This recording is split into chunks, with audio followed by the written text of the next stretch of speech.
Kani ba ang mga nagasagit rin mga boss, ba naman mga boss lutog mga nawong. Kami man gyud ang mga tinuod nga mga Gen Z. Kahit mga taga Gen Z mi. Namit gyud kaayo ang pagkalami sa ulang nang Ilonggo naman ko. Sila po na po sila mga notes. Lagi na ampingan kay mo kanta sila. Noon sa maning tawon mga ngilad mo maghuna-huna. Kabastos ba ninyo?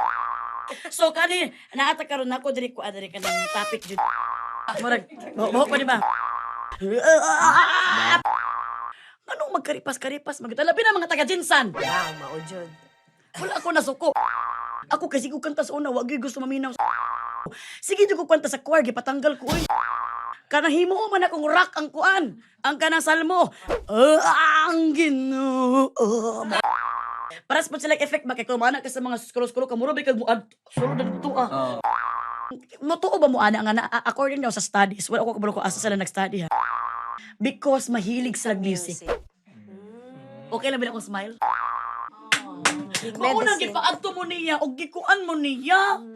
Ato na ning undangon ning interviewhan eh. Salamat ka na-appreciate niya. Hoy, of course! May mga mangtas lagi na ko mga words. Ay, nindot lagi ako mga Gani, words. mga bastos lagi mo. Kung may host there, nga nung pangit man ako mga words. Oo ba? Ako na ako, dili ko kuan ako na ko ha. Nahubog na dahil no. Tapos man ako, lula, lula. Ano ka dyan?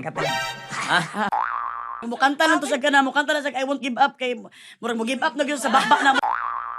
So when is the time? Nahimo na kung karon dabila no? When set free na ka, set free na gyud siya, it's a time to bolt in. So gi-comfort nimo siya. Ano na mo patay iro? Tas next song na. Pag ano mo next, imbes na gusto niyo ingon next song pero next love naman ni. So as a church wedding or wedding? Happy. Ato ning undangon istoryahan ni kay magsimba na ta. Ang God, pag si God ang center sa relationship, nothing can beat the problem holiday. Pataas sa Ginoo. Hindi ka basta-basta mo na. Tago na ko ning lalipod. Nga nakuha na mo sa tibo sa Jinsan yun. I love it talaga dapat mag-inom tayo.